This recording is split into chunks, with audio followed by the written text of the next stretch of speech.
Chapter 6. The Race. Now there began a desperate race, the machines against the foxes. In the beginning, the hill looked like this. After about an hour, as the machines bit away more and more soil from the hilltop, it looked like this. Sometimes the foxes would gain a little ground and clanking noises would grow fainter, and Mr. Fox would say, "We're going to make it. I'm sure we are."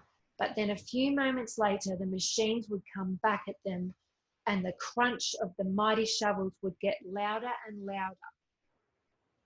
Once the foxes actually saw the sharp metal edge of one of the shovels as it scraped up the earth just behind them. "Keep going, my darlings," panted Mr. Fox. "Don't give up. Keep going." The fat boggers shouted to Bunce and Bean.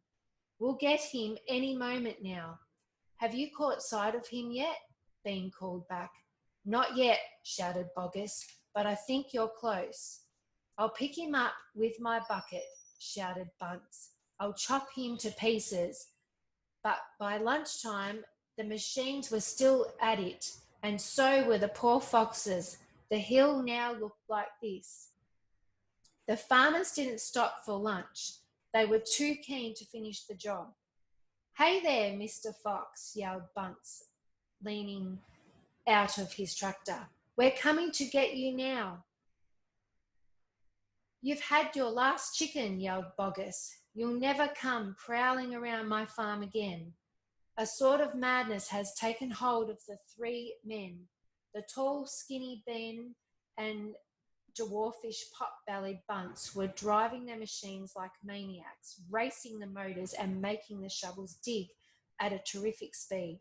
The fat Boggis was hopping about like a dervish and shouting, "Faster, faster!"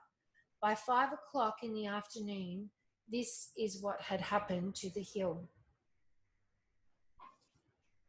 The hole the machines had dug was like the crater of a volcano.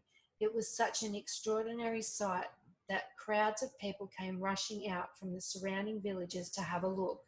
They stood on the edge of the crater and stared down at Boggis and Bunce and Bean. "Hey there, Boggis, what's going on?"